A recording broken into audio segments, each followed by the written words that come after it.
Welcome to the CFG Game Cast, episode number 234, a weekly podcast created by gamers and streamers alike to discuss the latest gaming topics from the previous week. We stream a new episode on the weekends and release it on all podcast services, so do us a favor and show us some love by liking, following, subscribing, and commenting on our YouTube page, the CFG channel, or go to our main website, confreaksandgeeks.com, to not miss an episode. I am Mr. CFG Games himself, Davies Screen, and with me today, I'm with my two awesome co-hosts. I got Lex in the second seat. What is going on, my cyborg? All of the cyborg things. I didn't play any games this week. Spoiler alert, my hands have been killing me, so I'm trying to just like give them a break. But even reading and like holding my book, I'm having to find like weird ways to like clip my book. But I read too fast, so then I have to unclip all the pages, and it's a whole thing. But holding my book with my hand hurts. So I don't know. I've just kind of been chilling, relaxing. Unfortunately, I'm going to the doctor's like 3 to 4 days a week at the moment. So I get home and I'm like, I just want to watch a movie and crash out, which is nice because that's what we've been doing. So just relaxing. Got into Adam really likes, how do I explain this? Reality TV shows. I don't. I think they're funny sometimes, but like I got him into the Mormon Moms of TikTok TV show on Hulu.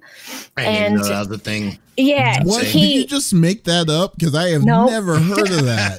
What? The It's Mormon Moms of TikTok? Yes, and they have their own like show. It was a whole scandal, and I had heard about it even though I'm not on that side of TikTok. But Adam, he was playing games last night. He's like, "Can you turn that up in there? I'm listening." So then he came in. He's like, "Okay, wait, who's who now?" So he paused. And I'm like, "That one's Demi. That's Taylor. She's the one that started all this. That's Whitney. She thinks she's the queen bee." So it was just like being goofy. Oh my god! But see, his women are trifling. Fantastic. Stop watching that and just watch Letterkenny. You'll be fine. There you go. We've watched all of Letterkenny several times. He fell asleep at one point and he kind of wakes up to roll over and he goes, "Oh man, did I miss it?" I said, "No, you're fine." Wow, that is crazy. That's funny. Yeah. So that's kind of just what we've been doing. Just been hanging out. I've been making up songs for the kittens, just weird cat lady things. Yeah, it's funny. Like, I need to watch the last 3 seasons of Letterkenny. Really?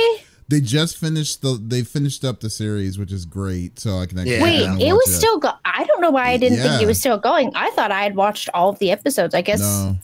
I have not watched the last season then. Yeah, and then they did a spinoff with what's his name, the hockey player that no one likes. Forgot his name, but that guy is it's hilarious. So anyways, that is a great. Oh, that's gonna bother me. Yeah, what's his name? Remember. We have Shorzy. There you go. Yeah, Shorzy. Shut up, Shorzy. Yeah. Everyone is that is such a great character. Shorzy's hilarious. Yeah. That show is fantastic. I love Letterkenny. So I've only watched like maybe a couple episodes. Oh, they're so good. Yeah. Once you get like 5 episodes in and like you start to understand the lingo, it's like learning a new language in like a very quick span of time. So like funny. how East Coasters speak differently. You're like, oh, okay, I'm getting the hang of this. Or like British people, how they use different slang terms for things we talk about all the time here. So it's really funny. One of my favorite things in that was the innuendos that they have when he'd always talk to the Amish married couple. Oh my God. It's like their last names, they're the Dicks, they're DYCKS, and then but then every time there's an issue that's happening and they're asking for his help. There's like it's just an innuendo storm of just randomness. It's like you just can't help but laugh on it. It's hilarious. Very funny. You need to watch it. But you know what, Lex? What? You know who finally decided to come and grace us with his triumphant return? Yeah. I do. Her name is OPIE. No, I'm just kidding. His name is the 5-star general. The Barkeys. The 5-star general of the itty bitty Smitty committee. I got Smitty in the third seat. What is going on, my dude? Yo, it has been crazy. It has been crazy. We just got back from PAX West out in Seattle this past weekend. Good and bad, of course. Not necessarily bad. It all worked out in the end. But I lost my phone in an Uber Friday night. Literally got it back. Thankful again to my buddy Tony from the Vegas Inferno community. He came out, he went to the convention, he was able to drive me around, and like I was able to use his phone and stuff like that. And that's who ended up connecting me with the driver. Were you able to save the driver on, reported it. So were you like, able to save on Ubers? Oh, that's good. Of that? I mean, like you said, you brought his car, we were taking a light rail. There? Oh, cool. He lived like an hour away. Oh, so okay. he ended up crashing in our room that Saturday, and then we hung out Sunday, and then he took off Sunday. Oh, okay, cool. Yeah, so that was huge. But yeah, overall, we'll get into it. Like I said, but great time was had out there. Saw people, saw friends. You remember Rob and Amber? Yeah, I saw them. Dude, I met them at a fucking country, or was it a country club? It was country club is like golf. Not a country club, but something like a Western bar, it was right? Some sort of like club. It was like a yacht club. I don't even know exactly what it was, but like I walked out like dude. They were like, there are hella races here. So like, you know, yeah. I was like, why would you guys have me come here? This is crazy. Are you trying to get me murdered? What is this? This is a plot? And like nobody called me out about it. Like it was weird. Why were y'all there? Why were y'all there in the first place? Because like Amber had something somewhere that she had to do, because she's the general manager of, I think, KING up there. Mm-hmm. So in Seattle, I don't know what kind of affiliate it is, but yeah. So it was something that was close to where they had to go. So Rob and so they took off and had to go do this thing, and Rob and I kicked it, and that's where we met up with some voodoo people and stuff like that, and like hung out and whatnot. Nice. And you know, we had a good time. Quinn had their birthday. A bunch of us got together for that. And it was that Uber ride back home that my phone fell out of my pocket. And I realized it pretty quickly after getting upstairs. I did find my phone. I could see who was driving. And I was like, no, I left it in the Uber. That is funny. Well, hey, at least it came back. Dude, but I got it back literally 30 minutes before I had to go to the airport. The dude came and dropped it off at me at the hotel. Can't believe that was that was Friday. I was like, that's the beginning of the thing. I know. Like, dude, I know. I'm gonna get you the pants that I wear to conventions, because it's got a zipper pocket in behind your regular pocket. So like you put your phone in there and zip it closed. So when you go to sit down, it doesn't fall out and get stuck between the seats. Smitty just needs like a little thing on the neck, like on the necklace and stuff, and put it in a plastic pouch. Nah, dude, I'm usually pretty good about my phone. That's so I'm usually pretty good about my phone, but like it just was just an accident. I just didn't, I didn't realize it slipped out. Beyond that though, and still a great outcome came from that. So other than that though, great time. Did some great interviews over there. Again, like I said, I got to see old friends, made new friends, all that good stuff. So yeah, it's been a good week. I'm gonna do a sidebar here for a minute, but this bastard over here with Smitty gets a chance to talk to the head of freaking Larian Studios, the president, the owner of Larian, and then he's like, "Oh, I don't have my camera. Hey, I'll be right back." What was it like? Oh, it's like, "Oh, let me go pick up my camera." He comes back. He gets his camera, comes back, disappears, completely gone. He got ghosted by Larian. It was crazy because I went up and I talked. Hey, Sven, what's good, man? Love your shit. Blah blah blah blah.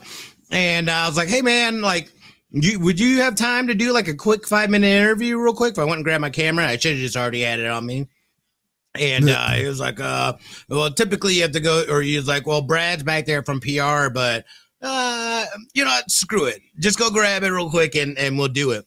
And I don't know if Brad heard or what, but by the time I came back, dude, he was gone. You know what he did? Never he saw him probably again. said, he probably said he turned his back around, then he just did a smoke bomb and just did ninja vanish in front of him. That's what happened. That's what happened. But goodbye, Seattle. Jesus. Exactly. He's like, my cover's blown. I must go. Hug the Uber driver. I hugged him multiple times.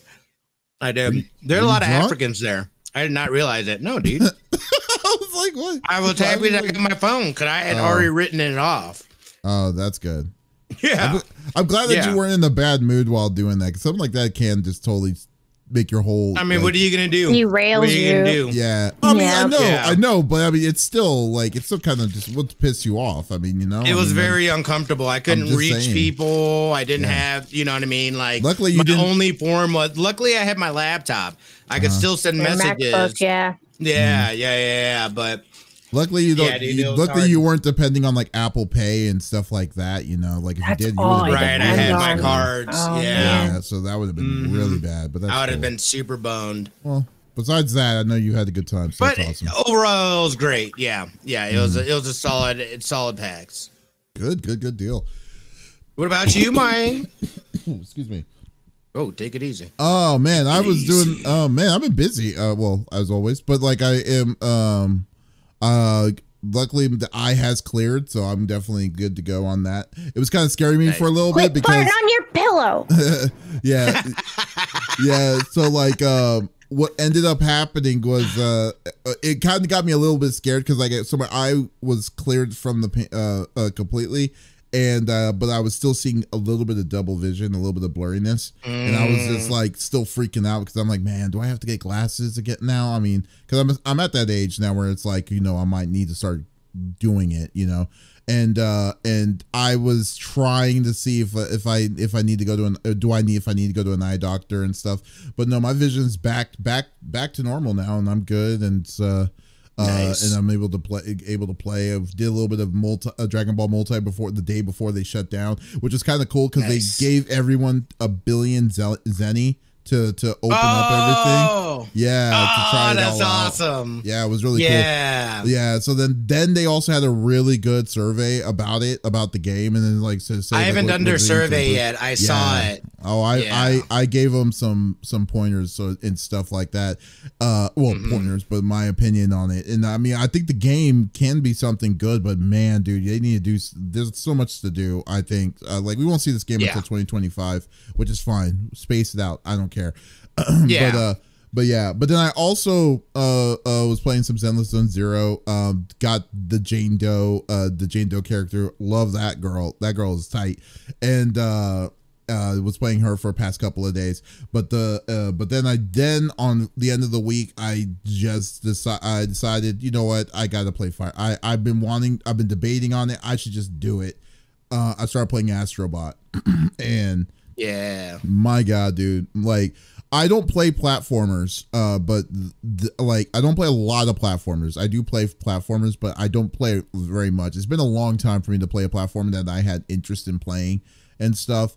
But this game is so good. It it is really, really good on like not only with the I think one of the biggest things I think that a lot of games are missing on the PS5 is the haptic, using the controller as part of the game, and it's been doing that since day one with the demo, and they're just adding more into it and stuff like that, and just that mixed with the surrounding of like the history of all the PlayStation IPs and stuff, like them dressing, like some of these bots dressing up as like characters from PS1 characters like Unjammer Lammy, Parappa the Rapper, the Solid Snake and stuff like that. You know, it's such a great game. I love it. I streamed it yesterday. Had a great time I'm gonna play some more of it. I think I'm gonna stream that tomorrow. And so there's nothing but good things I could say about that game. I will never like get tired of it. I'm probably gonna play it. I knew it, dude. I knew it was gonna be good, dude. I was like, I love what they did with that demo. And we had fun playing it as a family, so We'll yeah, be definitely. playing again. I mean, I don't think anyone was worried when this game was announced. Like everyone was actually really hyped that they were because prior to that, Astrobot was on. I think it was on the PSVR as well. I believe on the PS4 too, but I'm not sure. No, it was on PSVR for the PS4. That's what it was. And yeah, so this is their first direct, like, full-on game rendition of that IP, and they did an incredible job. Team Asobi did an incredible job. So yeah, I like now it's like that is definitely. I mean, the list of game of the year is kind of dry this year, but I do. But this one clearly is definitely on top of it for me. You know. So, but I would urge it. So, but anyways, but which kind of leads me to my next point, which we'll just convert to that by saying, I know you don't want to talk about the incredible awesomeness of Astrobot, but let's go through the normal rigmarole that we like to do each and every week. So each of us chooses a topic in the world of video games from each of that happened in the previous week. The topic would or could be a game itself or something that happened in the industry as a whole, and we do not want to talk about it amongst ourselves. We want you, the listeners or viewers on Twitch and on YouTube, to be a part of the conversation as always. So if there's something that you're wanting to chime in, by all means, just type it inside the chats. We will love to talk and discuss it out with you as always. So God, dude, this week was so disappointing to hear. It's weird because, like, I was trying to find a title of this issue here, and because we called it a long time ago. Everyone called it a long time ago. It didn't take a rocket scientist to know about it, but we just knew that this was going to happen. But what I'm surprised about is how fast it happened, because this is unheard of for a company like Sony to be like, okay, we're going to 86 this, even though Sony's track record of saying if you say the R word, which is a refund, like they definitely shut that stuff down immediately. You know, like they totally stop you they stop selling it on their stores. They stop it from connecting to any of it because they don't want to give you the money back. But this one, they were more than happy to doing it. So, which kind of leads me to a couple of things though. So what I'm talking about, if you have not already heard by this week, was that Concord is being removed from the PlayStation Store. They're shutting down their servers. By the time we're hearing this, it's already happened. It happened on September 6th. So there was a post on the PlayStation blog, and God damn it, why they put this on the blog all the time. It's just like, come on, man. Just come on. You're like a billion-dollar like company, and you're using a blog to shoot out this information, man. It's just what. Anyways, sorry, that could be a topic in itself, so we'll go with that. But anyways, all right. So they posted on Concord on the PlayStation blog by the game director Ryan Ellis from Firewalk Studios, and I'll read the official post because that's probably going to do some justice in it. Concord fans, which is like 5 people. We've been listening closely to the feedback since the launch of Concord on PlayStation 5 and PC, and want to thank everyone who has joined the journey aboard the North Star. Your support and the passionate community that has grown around the game has meant the world to us. However, while many qualities of the experience resonated with players, we also recognize that other aspects of the game and our initial launch didn't land the way we intended. Therefore, at this time, we have decided to take the time and take the game offline beginning September 6, 2024, and explore options, including those that will better reach our players. While we determine the best path ahead, Concord sales will cease immediately, and we will begin to offer a full refund for the gamers who have purchased the game for PS5 or PC. If you purchase the game for PS5 from the PlayStation Store or PlayStation Direct, a refund will be issued back to your original payment method. Customers who purchased from other digital storefronts will also be refunded. More information about refunds from Steam and Epic can be found below. So they gave the information, and then skip all that. Oh, retailer refunds. For customers who have purchased a physical copy at the retailer location outside the PlayStation directly, please refer to the refund process that the retailer purchased it from to obtain your refund. Once refunded, players will no longer have access to the game. We'll keep you updated, and thank you again to all the free gunners who have joined us in the Concord galaxies. Oh God, I'm a free runner. That's what Lucenti said. How dare you? But yeah, so man, okay, so this is what it is, and I think Lex and I kind of talked about it a little bit last week about like first party games or proprietary games, like new IPs and stuff, and this is, I know this kind of plays in the field of what you're worried about new games and stuff. But this game, I think, is way off to what the norm is, because this should be a case study in myself, because like to say that the way that this game was marketed was terrible. This was I like to say, I think this game is a transitional game. This is probably the best way to describe that, because the game itself was during the time when when Jim Ryan was leaving PlayStation, and then they were showing the old with like, the push of, we're going to do games as a service as our next big thing to start supporting and to get our money, the money and stuff for all of this, but to say that it lasted as long as it did, because they not only bought a studio, they spent over $100 million for this game, and you're telling me that like in 2 weeks, less than 2 weeks, like they decided to just say, oh, you know what, we probably get more money on the return than we are going to get by keeping the servers up and trying to sell people on this game as a service, which, by the way, you had to pay $40 to get into the game, which is completely different, which is a tall order to do from all the other, 9 different other hero shooters there are out there. It's just insane. So I guess like the question will naturally go back to who was this game made for? That it just, no one can say, and it's so disappointing to see that Sony thought that this was going to be the way that they could easily go into this I say incredibly volatile and risky like plan without lackadaisical, and just assume that this was going to be a successful games as a service. And plus, the last thing I'll point out, this is going to show the other projects that may have not have been canceled already, because you remember like Jim Ryan had the idea of wanting to make 10 game as a service games.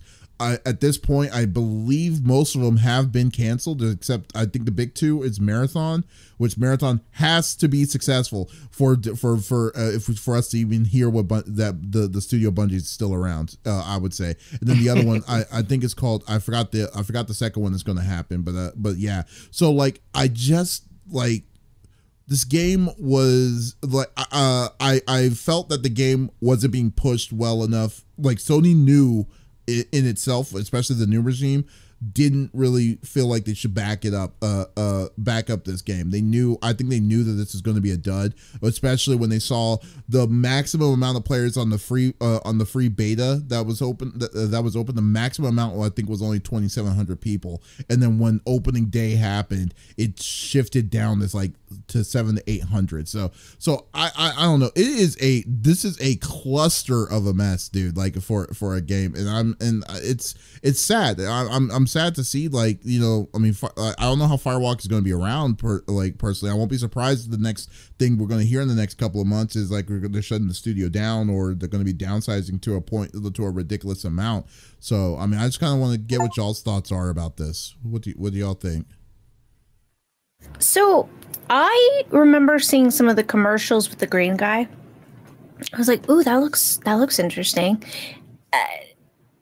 I didn't even know it was being released. So it's funny that it's shutting down, because there's already a petition online to re-release it again. I'm not joking. So people are like, there's a change.org petition to re-release it. People are saying we were just all busy because it was the end of the month. And the people who wanted to play it didn't get to. We were all busy that week. Please re-release Concord again is the title of the petition. Concord, the hero shooter from Sony's Firewall Studios, being shut down on September 9th, only 3 weeks after its launch. They write, I truly believe this game has a chance and should be re-released. No, so shut up. Not you. But then I know. But then I'm looking at the reviews because I thought that Adam and I would end up playing this, and people are like, that's why it should be a case study, because the game itself wasn't bad. Like remember when Smitty and I, we were playing it and we were having a good time out of what we were playing it. The problem was the character. You didn't give a shit about the characters. The characters were terrible. Like the character itself was designs of those characters were vanilla as hell. Yeah, the game didn't have an identity whatsoever. Like the game itself, when they said, like, the reason why this game did not sell was in multi-platform levels, in my opinion. First off, I don't believe Sony believed in the game itself. Like the new regime that was switching over to it didn't believe in it itself. Two, the game itself looked so drab and so like kind of boring comparatively to other hero shooters that are out and what's coming out, like Marvel Rivals and stuff. Like that it had no place to be. There was no originality to the point of this game to be like, this is what Concord is. This is what you can do in Concord. Like what's it called? Like Valorant is a mix of a hero shooter, but yet it's a little bit of Counter-Strike mixed into it that give it its own identity and stuff. They didn't have anything of that. This was basically just like a copy paste version of Overwatch Overwatch 2 that you had to pay $40 for to get into it. So the modes itself, like Lucenta actually has a really good point on that. Was like the modes itself were not didn't make any really like, it was just boring. I mean, like overall, that's what most of the comments are. It's like, you guys tried to be Overwatch 1 and create this love, but like you are missing that thing that makes the characters them, and like these characters are trying to be everything but end up being nothing, and we're missing that. Like, you want us to like these people, but like we can't relate to them on any sort of level. It just looked terrible. And on top of that, it's boring and repetitive. But it's weird. Like I think it's a tall order, and those people that are insane on doing a petition on that, because it's just stupid. Like the numbers itself as a whole at 20, like your maximum amount of concurrent players was 800 people day one. At this, so like it's not a matter of we were busy on the weekend, unless you're going to add another. Okay, you know what was the name of that new game that came out? That's the most absurd. Yeah, I know, right? It's like, I was busy, Mom. I had homework. It's like, what is that? We were busy. Re-release it, please. I know. I'm sorry. We didn't know it came out. Can you do us a favor, Sony, and just try to allow us another weekend or something? I'm curious what came out around the same week that made people say that. No, doesn't matter. I mean, the one of the biggest indicators to me was them opening it up to all PS Plus members. That in itself said they did not have enough to do an actual test. Based off of people paying for the early access beta thing. So they just open it up to everybody so they can actually test it out. At least there. And like David said, it's fun. We had a good time, but there is nothing in there that's going to make me go away from anything that I'm currently playing. Right. Or freaking Marvel Rivals, like you said. I'm just sitting here waiting for that to come out, and I'm going to go hard in the paint on that. So why would I even invest the time now into this game? And the point that it's $40. What are you thinking? All of them now are free to play, basically, right? We saw Overwatch even try to do this, and it's like it ended up being terrible. So not only that, but they're like, oh, it's going to have a story. I don't give a shit about these characters. This is a new IEP. You have done nothing, Sony. Absolutely nothing to make me give a shit about these characters. So why is anybody going to invest? I think you're right. I think this is a Jim Ryan directive game that was already in the works, and there was no real recourse to kind of. They didn't really. They're like, shit, dude, we're just gonna release this and see what happens. Again, though, I don't know that it's necessarily dead. I still think there's a possibility that they can. You know, and again, that doesn't mean that I think it's going to be successful, but I think they may even turn it to a free-to-play game, make some, you know, do some reworking of things and stuff like that, try to figure out a way to make some of that money back, because that's crazy. 8 years, $200 million for that? That's insane. I was going to kind of come across that, but Lucette also said the point. Yeah, it's like, it's wild that this game was in dev for 8 years, which means it was chasing Overwatch. It has always been chasing Overwatch, which is the funniest thing. That's not insane. Really funny. The disappointing thing is this: like, if this game came out at a time when, you know, we were starving for that kind. You remember, like, when Overwatch, it was like kind of the beginning, was the start of it. It was the beginning of that kind of, you know, genre of, oh wow, we're getting a lot of money because we're like the only people on the people that was relevant and stuff. If they, like, 8 years is way too long to have a game that's supposed to be in the ether that should have came out maybe in, like, I don't know, 2017, 2018 or something like that. Yeah. Like, it's just way too long. And then your characters, it would have had way more success then. Somewhat. And I don't even know what that, because like I said, even during COVID would have been great. Yeah, maybe a COVID game, but like, I think the problem is that, like, you need to also relate that you care about your characters, and I think the biggest issue is that, like, I didn't care about any of these characters at all whatsoever, and then, like, unless they did something about that to be like, oh, this character, like, kind of focus more on, you know, like, why is these characters doing something like that? That could be one thing. I don't know. But they put their money, which is weird to me, was that they put their money on a lot of the quote unquote, remember they said they were going to do a lot of cinema video and stuff like that in this game. Like, they were also banking on that as well. And the fact that we didn't even have enough to have a season like season 1 or season 2, like, just, it was we had 11 days, you know, the fact that shows how bad this game was selling.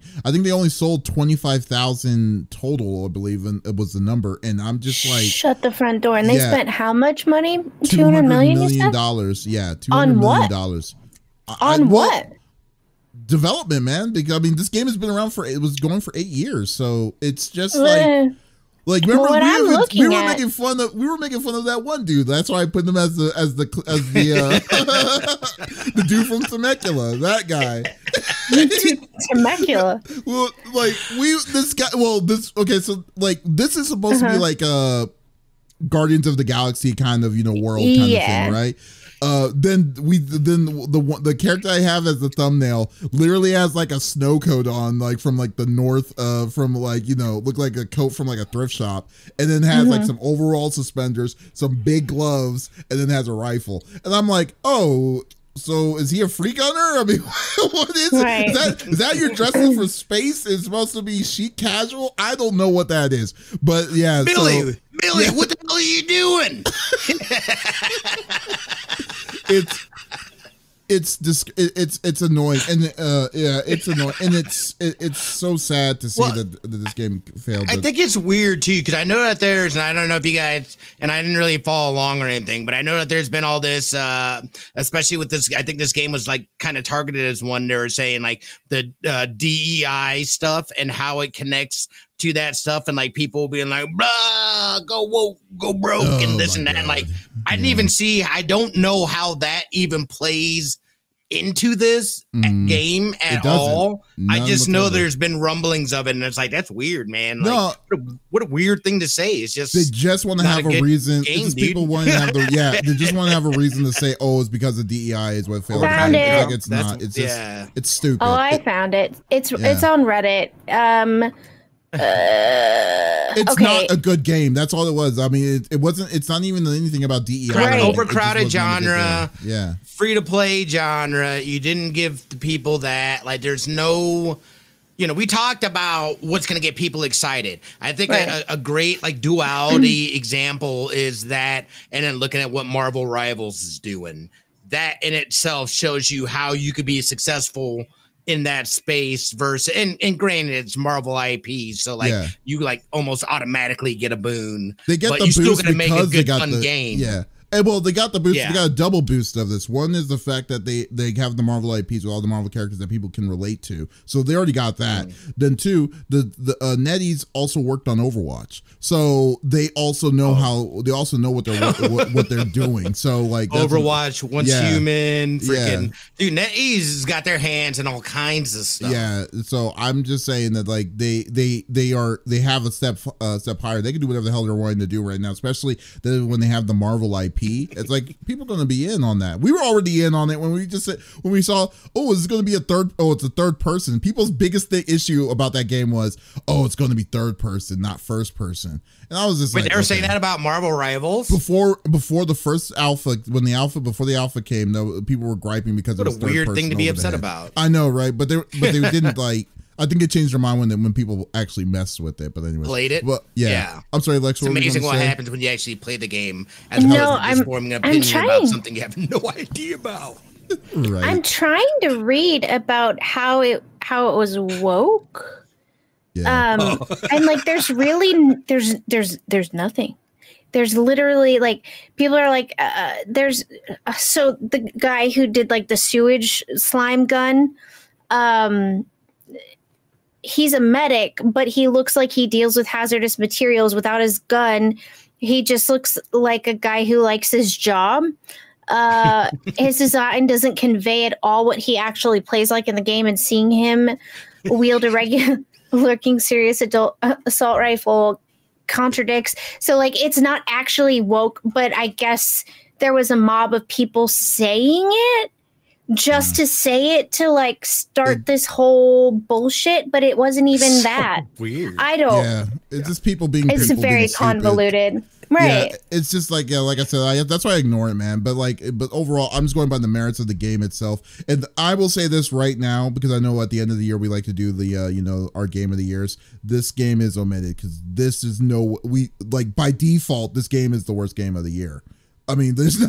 Wait, whoa. It would. Just because it closed down, I would not automatically say it's the worst game of the year. Really? Okay. Yes, because, I mean, look at something like Golem.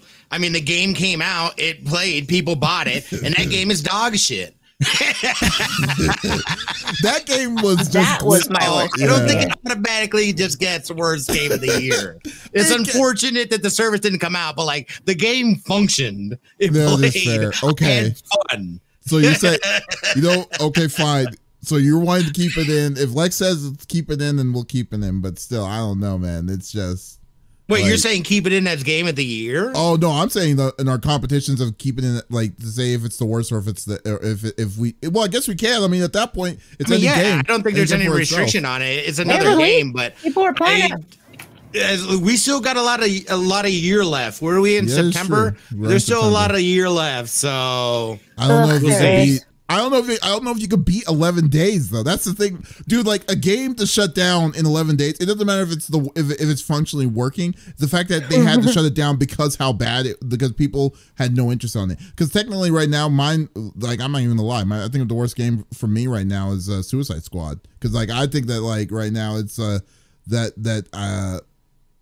is the same kind of genre. Which, by the way, that's another thing that we could talk about. Because like game as a service itself is so like. People need to my argument was game as a service is something that I think is the way developers are trying to get for it is that they're looking at it in the numerical numbers of like when it's successful, then we're going to get then we're going to get banks of money.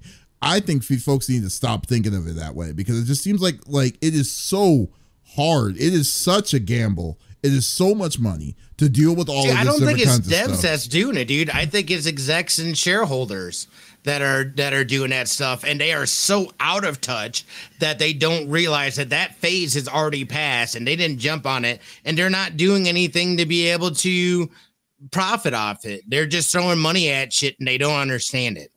I mean, but even to the point that like.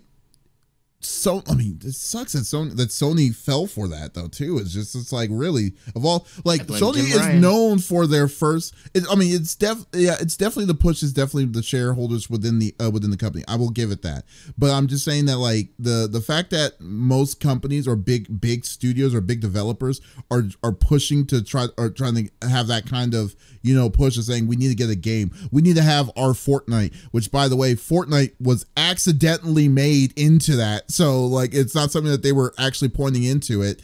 I just think that like they need like the mentality just needs to change somehow so people just don't look at dollar signs when they see, wow, I can't believe Fortnite made $1 billion. They just need to just do what they're good at doing. Like I mean, Sony's known for their first party their story-based games. Why would you go away from that? Is what I'm just. Yeah, why would you deviate from the plan? It is so weird to me on that. Like, but anyways, yeah. Wilbo says, "I only care about who holds the holdings." I mean, that's fair. If you have some money in the game, the hot dogs. Yeah, He said, "I only care who holds the hot dogs." Oh, the hot dogs. There you go. He's like, but I'm just saying that like, look at the amount of money that you're like. The risk doesn't even make any sense. The logic doesn't make any sense. Like you now have years of games that were canceled because of people's mentality of games as a service. Now, like what is it like? It is such a it is such a drop in the bucket for a recent game like that to be successful. You would think that why would you risk putting the $200 million of quote unquote with your shareholders on that track, let alone Jim Ryan deciding to make 10 of them. I mean, come on, that is crazy. I mean, don't get me wrong, they did it right with what's it called earlier this year with Helldivers 2. But they let the game be the game because they gave a lot of the power to the developers until they got into their own heads and do what they did. It's kind of screwed up their community themselves. The company screwed up the community, not them, not the developer, but still. But anyways. Oh. Yeah. I mean, we talked about it. We're not gonna go through that. That's again. Okay, I wasn't here that week. Yeah, but anyways, but okay, but yeah. So anyways, I don't even want to say rest in peace because I really don't even want to give a benefit. Rest in pieces. I mean, just like whatever, man. Like, just do better, Sony. Let's just say that. I think it's more that's more appreciative. Which is weird because they did do better with Astrobot a week this week. I mean, Astrobot probably won't be getting like the billions of sales comparatively, but it's just come on, do better, man. Just not deal with it. It felt like only a week ago when I was talking to Smitty about Overwatch and Concord. I know, right? If only. I'm sure it really has. But anyways, yeah, like the surprising way is like we knew this game was going to fail. I was surprised that the game failed as fast as it did. That's the thing. That's just the shock. It was DOA, man. Yeah, but the shock to say that they didn't even mess with the mess of like how most nobody even asked for it. Games. Well, yeah, that's the thing is nobody even asked for it. Like, who was this game made for? Yeah, that's the biggest thing. Rest in piss. I feel like I also found your Reddit because the headline was "This should be a case study." I was like, "That's Davis' secret Reddit account." It should be a case study. I find it very fascinating. Like the game, I do too. Worked. Yeah, the game worked. The game was all right. It wasn't like the best. It was just mediocre at best. And But still, I mean, for the game to fail so badly, for a company like Sony to be like, you know what, we're not even going to try. We're gonna just remove it off of the off of everything. We're going to give, and they openly said their option was we're going to give them their money back. That is weird because Sony usually doesn't do that. No. Yeah. Well, and what's funny, and you said it earlier, like, oh, they put it in the blog. I feel like. Well, correct me if you guys think I'm wrong. They put shit in that blog because they're kind of hoping people don't really hear about it until it's too late. You know what I mean? Like, I don't read the Sony blog. No one reads the Sony blog. Let me go check the Sony blog. Let me go check the blog today. No.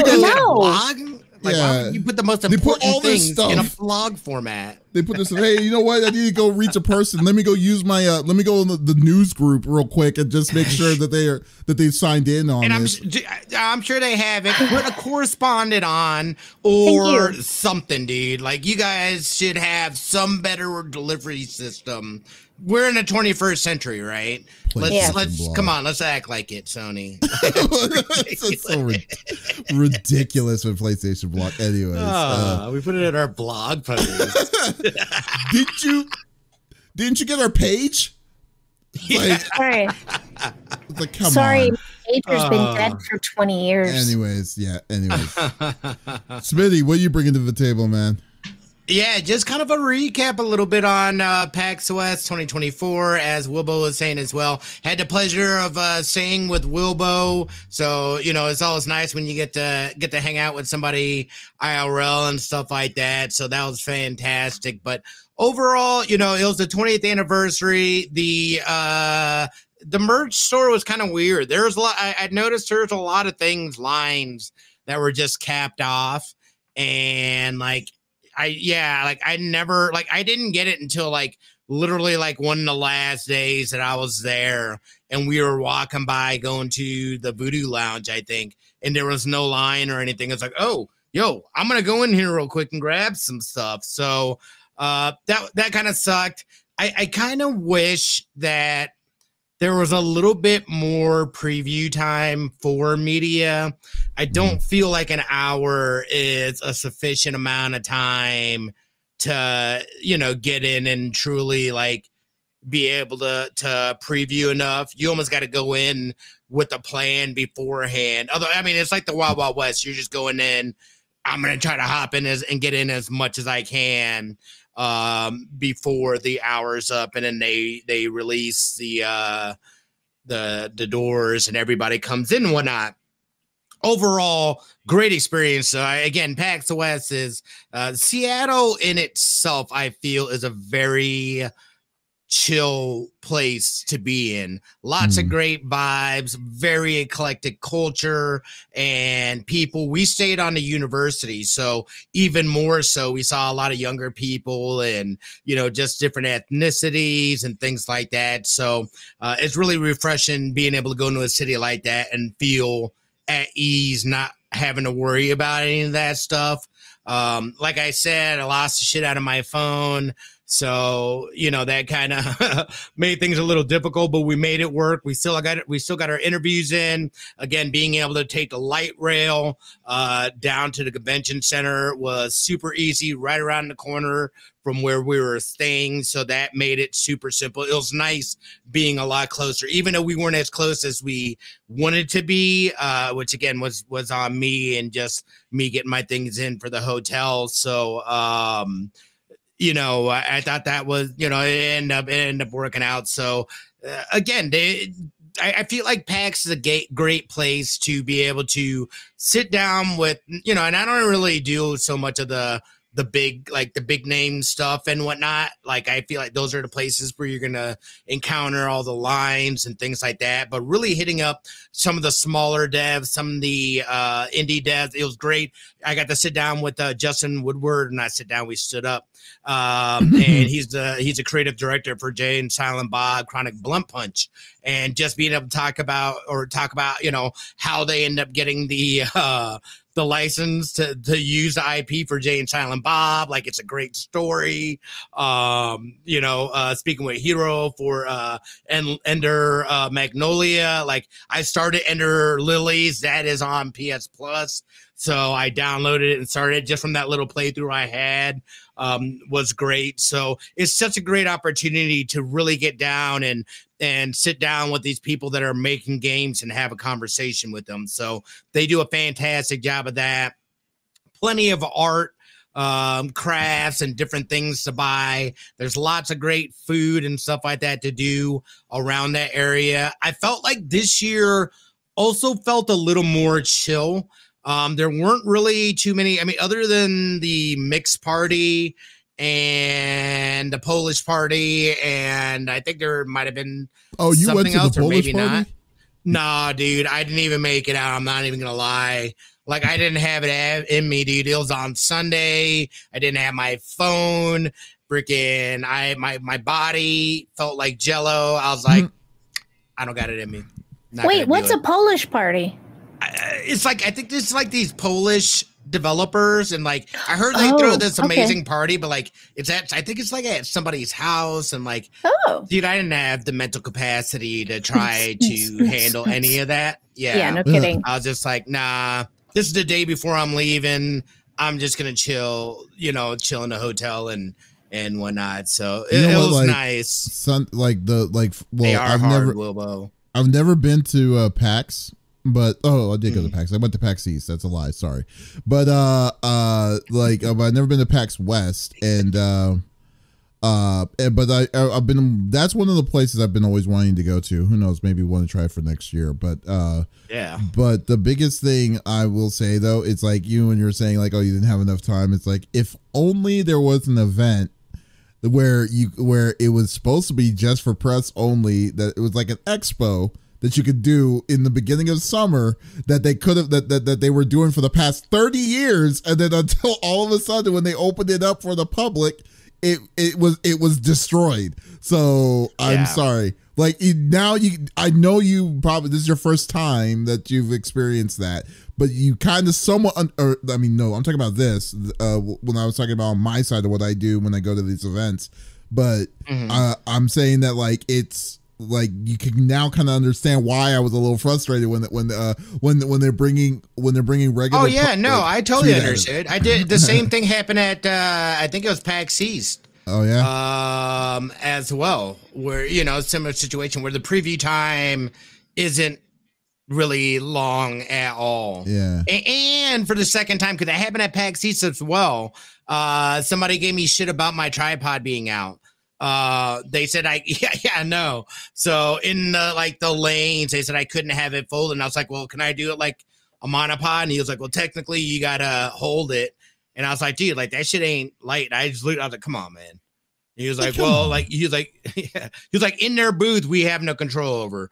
In the walking lanes, you can't have it out. So I'm gonna make sure next year. The day before though, like nobody said anything to me about having it out. I'm telling you, it's because that's person where I come in handy. Yeah, the person that you were talking to was the one that was flexing the guns, because that is stupid to even like to say if you're a press and they know that you have that kind of level of credential. Equipment. Yeah, you have equipment. It's heavy.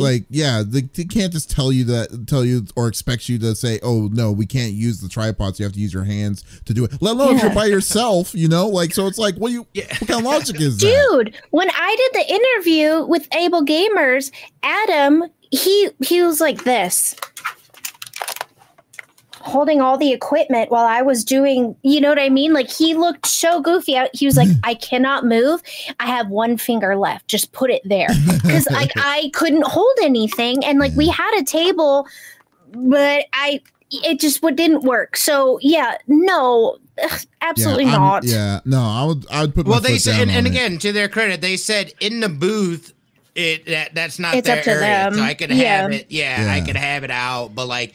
And I kind of get it too, because like if you think I understand the clarities of the booth and stuff, but if it is as clear as day, like obviously, I was just grabbing some B-roll. I didn't even step away from the camera or anything. I was actively gathering B-roll. Yeah, if you are literally blocking traffic and you're the cause of it, I can understand them to say something. But if you're not, right, and you're just doing that kind of deal, and then they're going out of the way and they're trying to be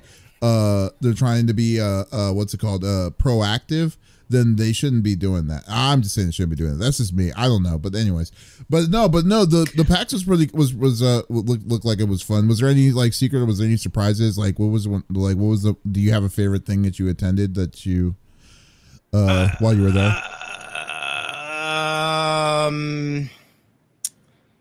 You mean like specifically like a PAX event, game, whatever, like what you liked or what you were surprised and you checked it out? Yeah, well, it was cool. So I did get to check out a little bit of the Mighty Morphin Power Rangers beat 'em up game. That looked pretty cool, dude. Five Nights at Freddy had a crazy ass booth. Like they had like a whole, ask you all about that birthday party thing, like where they did this whole like they ran a whole like live show there and stuff like that. And like people from the crowd were like, they were lining up because they were a part of the birthday party as well. Like, yeah, no, it was like they had a giant, like it was a big thing. It was really cool. Wow, and then of course the Nintendo thing, like Nintendo had like, they had a big area in the corner as well. And they had like different stations with like NES championships, what the hell is it? Mario Party Jamboree that's coming out, Star Wars Hunters. Cause I was talking a little bit with them and they said some of the devs were there. Huh? I was going to ask you about that. I totally forgot about that. Like, they did. But like, I mean, by the time I never got back around to actually figuring out and like, it just filled up with just people and stuff like that. Dropping the ball, Smitty. I'm dropping the ball, dude. But like again, you got to remember, man, not having my phone was very disorienting for me as well. So like it was hard to like get settled in and like there was always like a constant like anxiousness going on because I didn't know what the hell was going on either, dude.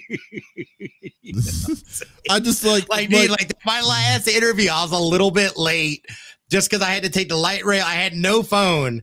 And you know what I mean? So like I had to take the light rail over and then like I got off at the wrong stop and like I was going to walk it and I was like, nah, dude. Oh, when you got off like the train, like the, yeah. Oh, okay. So like it's like a train, underground train. I mean, it's funny, Will, but it's funny because Will said don't drop the like. It's like, dude, like seriously, like 3 weeks we were like working on this stuff. It's like, okay, this is what we need to do. This is the plan. When you get here's your emails for the person. We get you at this day at this time. We'll get you like make sure that you're there early and stuff like that. Stuff like that. Make sure that you're set up. It's like so you got this. Like, okay, yeah, sure, we'll do it. First day, drops the fucking phone. He loses the phone the first day. No, that wasn't the first day. That was the second day. Oh, first day, and this is how I knew it was gonna go sideways. I got to the airport hella late. Got my bag checked in late. God. I didn't know like just a late check-in. I don't know what that means. Apparently that means something, and this is what it means. Yeah, late check-in is mess. Yeah, no. So my luggage did not go on my flight. My luggage went on a later flight, and like that came in like I don't know 4 hours after I got in. So I ended up having to go back down to the airport that first night. That's literally like basically all I did. I went from the airport to the hotel, checked in, chilled out for a little bit, and then had to go back to the airport. Apparently, SeaTac gets super busy at night. Took me 2 hours to get there and back to get my luggage. And then by the time I got back, it was like midnight. Yeah, that's how I started out. No. So that was already knew that this was not going to happen. Already knew. I was like, knew it was not gonna happen. Shenanigans. Like, come on, dude. Just I got to keep it together. Keep it together. Jesus Christ. Anyways, but anyways, but no. But overall, it was fantastic. So what you're saying is that I need to be there next year to make sure the shit moves by smoothly. Yeah. Me too. Okay. Exactly. It's great. And like Seattle, it's an expensive city, but it's a fun city. Yeah. No, I mean, Seattle seems like my people.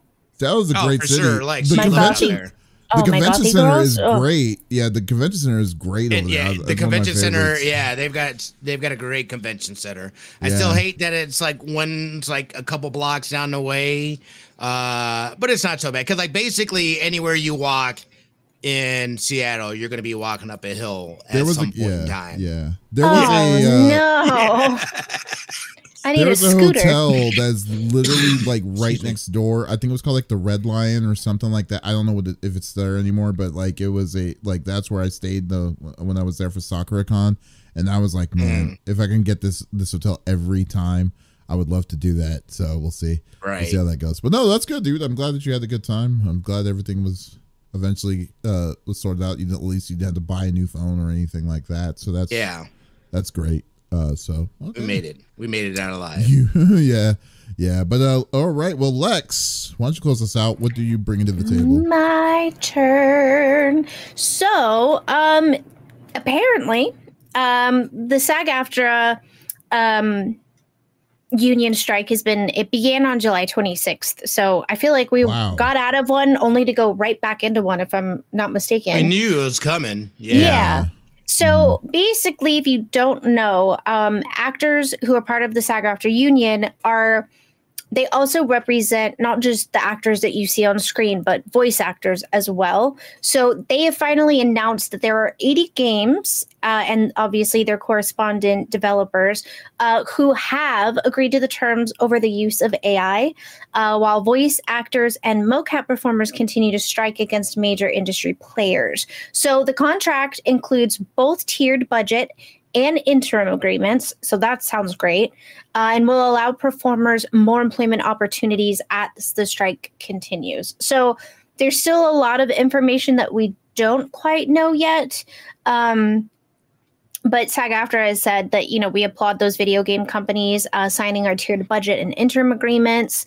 Not only are they doing the right thing by their workers, they're also helping to preserve the human art, ingenuity, and creativity that fuels interactive storytelling. These agreements signal that the video game companies in the collective bargaining group do not represent the will of the larger video game industry. So as of right now, where did it go? Sorry, the background is white and it's so hard to see. So as of right now, the 80 games in total, the companies involved are EA, which I was a little surprised, Activision, Take-Two, which we knew they would absolutely agree, and WB Games. There are some more, and we know that it has been confirmed that GTA 6 will be unaffected by the strike, and current live service games are also exempt from the strike action, which I found a little interesting. But I was curious what you guys thought. Before we started filming, Davis had said some things that I didn't know about the mocap. So if you would like to regale us, sir.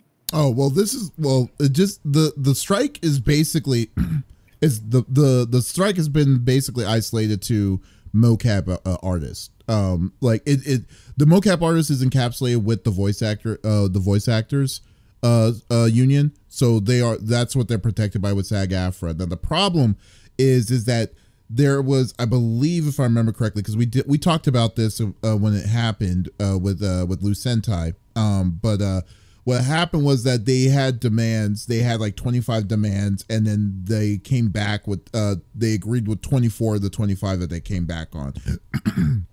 The one demand that they are saying no to, like a solid no to, or they're holding out on, is the fact that they're not trying to change the process for mocap actors and actresses. So essentially they're saying they're wanting AI to allow them to be able, or they'll be able to record and use AI for any future references for any of those actors and actresses. So that's where the strike is at right now. Like if they agree to this one thing, then the strike will be over. To break that down in layman's terms, if I'm mistaken, please correct me. So like, let's say I'm in Lord of the Rings. I do mocap. I'm playing a snake. Okay. And it's for Activision. That's not happening. But let's just hypothetically. Activision says later on that they're going to make another game. They want my mocap that I already recorded through them, and they're going to take that and use AI to generate this new character based off of my mocap movements. Exactly. Correct? Yeah, and you don't get paid for it. And you don't get paid. Correct. Yeah, exactly. You got paid for the one job. Suck it up. Yeah, so that's which is bullshit. Yeah, which is what everyone is unanimously saying is bullshit. And then I think one of the biggest people that were saying it was Jennifer Hale, who big person for this thing, which, and all more power to her on it, because it is BS. Although it would be kind of funny if they had they use the mocap designers for like Just Dance, and then they use that same design for like a Madden in the future or something. That would be pretty funny. But anyways, so this is just the temporary pull of what like they've already agreed to a certain level that we didn't know what they agreed on the back end. I guess that they're extending it because I guess they're assuming that it's going to take longer than they're anticipating. Right now, we're not feeling the hurt of it, but next year, man, I feel like next year we're going to be seeing a lot of games getting pushed back because of this, and I'm not saying that they should hurry up and try to get this fixed. They need like, not on the actor side, they definitely need to just get off their freaking high horse and pay the people that do the job, and stop worrying about like and yes, it's going to be more expensive, but at the same time, like, pay what they're due. I don't understand, like, if you're wanting to do AI and you're wanting to do it like that, fine, but you definitely have to pay for it. Like, you can't be a stingy piece of shit like that, and then just not expect them to a person to not voice their deal on it. It's their work. It's their freaking work, you know? It's like, you can't, like, that's what makes me angry. But anyways, I digress. I almost feel like that could end up turning into like a human rights violation, because it's your body. You were paid for one contract. Granted, you always read your contracts, people. Please, please, please. Like, it's your body. It's your right to state whether you are part of a project or not, whether that's your job full time or not. You know what I mean? Like, I don't know. I feel like they're getting into so much gray area. Yeah, it's but like, we'll never know. We'll never know who it's going to be on what, because it's mocap. So like, it's like, who knows what's going to be on the. And you know, this reminds me of. This is actually kind of funny. It reminds me of Back to the Future, because this is the exact situation that Crispin Glover had. Like, because like the if you don't know Back to the Future, if you don't know Back to the Future, that's crazy. But if you don't know what happened with Back to the Future, Crispin Glover was Marty McFly's dad in the past. So he was having issues with the producers and stuff with the set, that he decided not to do Back to the Future 2. But what they did was that they weren't paying him enough. Yeah. They had molds. They had different kinds of things to make him look older at the time, and they decided to use those said molds and stuff like that for the new actor that was taking his place in Back to the Future 2, which caused them, which basically made it. But they did the job looked like it was Crispin Glover, but it wasn't Crispin Glover. It got to a point where it was like he was being credited for that role, in which he did not want to be credited for, and he just sued, because it's like, that's not me, but I'm getting credit for a shitty job I did, for a role that I didn't even do. It's going to cause me damage in the long run. So this is the same. I mean, it's like, I don't know what the overall thing was at the end of all of that, but it caused him to hate the Back to the Future because of that, and the people behind it. Like, because he, like, if you see him on any kind of podcast talking about it, you can just sense the vitriol hatred that he has against this against that project. Has to be so frustrating too. And like, it wasn't AI, it was special effects, which in turn back then was, you know, our version of AI now. It was still and it's physical, like, but I mean, it was still like, they took his likeness. Yeah, absolutely, they took his likeness, and that's not. And they, if I'm not mistaken, they used his face molds to then create molds to make the actor who didn't look just like Crispin Glover look like him, and then aged him on top of that. And it's like, wait a minute, like, I took those molds so you could age me, not age this dude who looks like the budget Wish version of me, you know?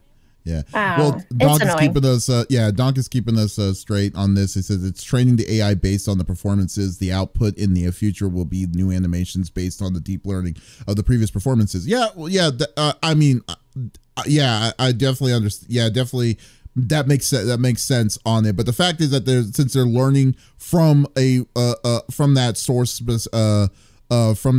directly itself, they in some sort of way are responsible for that to happen. In which I feel like they would still need to compensate towards that. But then again, though, too, that's also going to lead to a rabbit hole, though, too, because now, since AI, a piece of AI or artificial intelligence now has that technology to copy, mimic, and learn it, then now they have it in their stored database that they basically just antiquated the learning at this point for any kind of, like, you know, any kind of future projects within that studio or that company. I mean, I guess that's also maybe just a fear in general. But anyways, what do you think, Smitty? I mean, I know you've been kind of quiet this whole time on it. Yeah, no, and we knew this too when there was that initial SAG-AFTRA deal that went through. Like, I feel like they kind of botched it with what they did with AI and the agreement that they had made. I think they did not consider a lot of things, hence why we're in this situation now. I mean, to be honest, I never even thought about mocap being, within that and the use of it within AI. Because clearly that is also that's just as problematic as a voice or anything else. So it's good that they're doing it. It's good that there's these companies that are in good faith right now signing that provisional contract saying that we won't use this and we're gonna adhere to those terms. I think that's a great good start good off. Fate. Move. And I think it shows other people, and we'll get other people to, there's a problem here. Obviously, there's holdouts. Otherwise, we wouldn't be in this strike right now. So eventually it'll get resolved. However, you're right. We won't see the impacts because it's a little different, especially with the live service. Because I think at some point, though, I think it's, what is it? It's something with live service. You're right. They're exempt, but like, they come back into play for like DLC or something like that. Like there's some way that they will eventually have to fall under these rules as well. But again, we'll look at, and this is kind of the tell for people on where these companies stand, I guess you could say, morally, within whether they're on this side of, yes, people should be paid for their work. We're going to utilize these tools in that fashion. That's not saying they're not utilizing those tools at all, but in the fashion to replicate a real person and try to pass it off. I mean, to me, one of the most egregious ones is from, oh my goodness, what is that new free-to-plays? First Ascendant. That one character in First Ascendant, it's so like noticeably just bad. Yeah. Oh no, it's an AI voice for sure. It is. Yeah, it is noticeably bad though. Good. But I know they get much better than that. So, I think this is more of a tell of where the industry goes. These are protections and things that need to happen. It is inevitable as the technology, gets smarter and better, faster and faster. We have to be able to change with that and see that there's certain just protections and things that need to be put in place, especially depending on what your career is, what you do and stuff like that. And this could even have an effect on something that you haven't even thought about yet. Movies. So the implications here, I think it's going to sets a really good precedent moving forward with AI in the entertainment space. And just to clarify, the reason that live service games are not included is because they were all in production as of right now. And the ones that haven't technically been released yet, they were all in production before August 25th of 2023. So they are not covered by previous contractual agreements, but you're correct. They will come into play later on down the line, but I can't find a clear definition as of, like all the details of why. But so but a lot of those live service games are also compensating their actors properly. At the moment, nobody's come out and been like, hey, they used me and I only got paid $5 and blah, blah, blah. You know what I mean? So like, we're not really there yet, but I'm glad like we're getting somewhere because AI is fantastic. I love the prospects of it. It's just we need to make sure that we're covering all of our bases and that everyone is protected in the agreements between actor and company. You know what I mean? Well, and I think the other thing too we have to take into consideration, me being a dumb American, I'm thinking from a very Western standpoint. So the implications of this is I feel like worldwide. And and I don't know what the temperature or how other countries feel about this as well. So I'm curious to see some of these other places and depending on what happens, what